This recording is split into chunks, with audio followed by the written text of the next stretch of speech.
Hello viewers, আসসালামু আলাইকুম। আশা করি সবাই অনেক ভালো আছেন। আজকে আমি দেখাবো কিভাবে সামাজিক নিরাপত্তা কর্মসূচির আওতায় সমাজসেবা অধিদপ্তরের আ ভাতা আবেদন করবেন।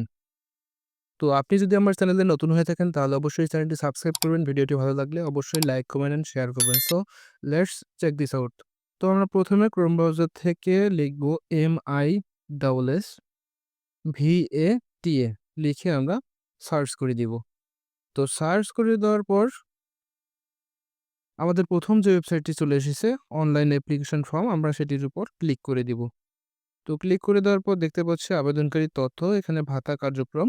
এখানে ভাতা কার্যক্রমের লিস্ট দেওয়া আছে। তো আমি বয়স্ক ভাতা আবেদন করব।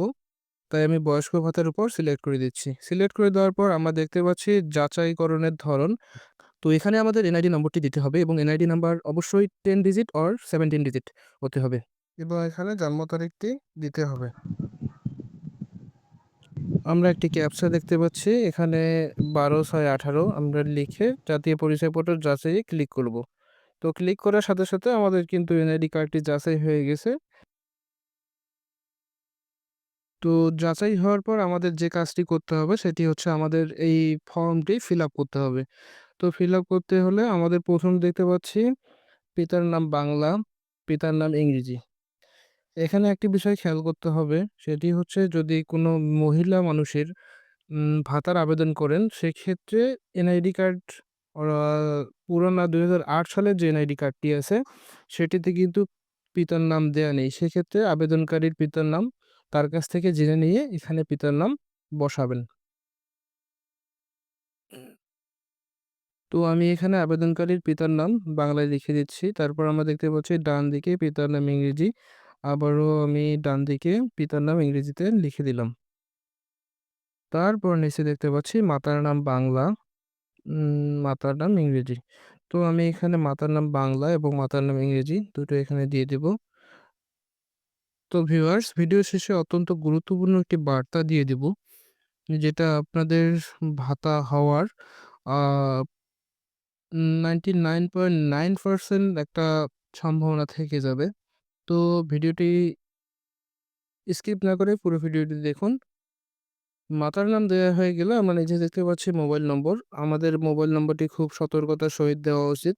কারণ পরবর্তীতে এই মোবাইল নম্বরেই কিন্তু সবকিছু লেনদেন যাবতীয় তথ্য এই নাম্বারেই পাঠানো হবে।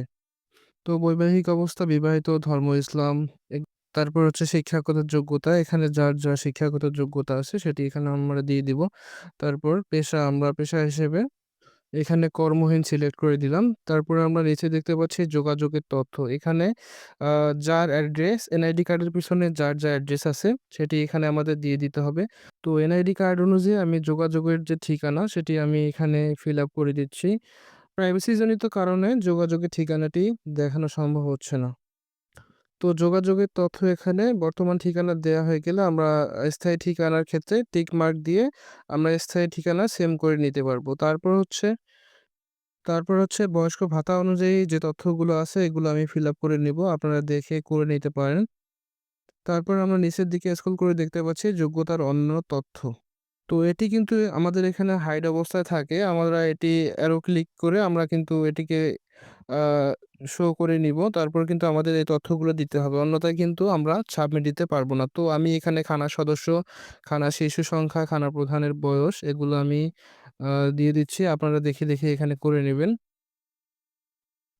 আবেদন করতে গিয়ে যদি কোনো কেউ ঝামেলায় পড়ে যান তাহলে অবশ্যই কমেন্ট বক্সে গিয়ে কমেন্ট করবেন। আ আমার সাথে যোগাযোগ করবেন। আ সর্বোচ্চ সহযোগিতা করার জন্য আমি প্রস্তুত আছি। তো আমি এই তথ্যগুলো দিয়ে যাচ্ছি। তো এখানে যে যা তথ্য আছে আমি দিয়ে দিচ্ছি।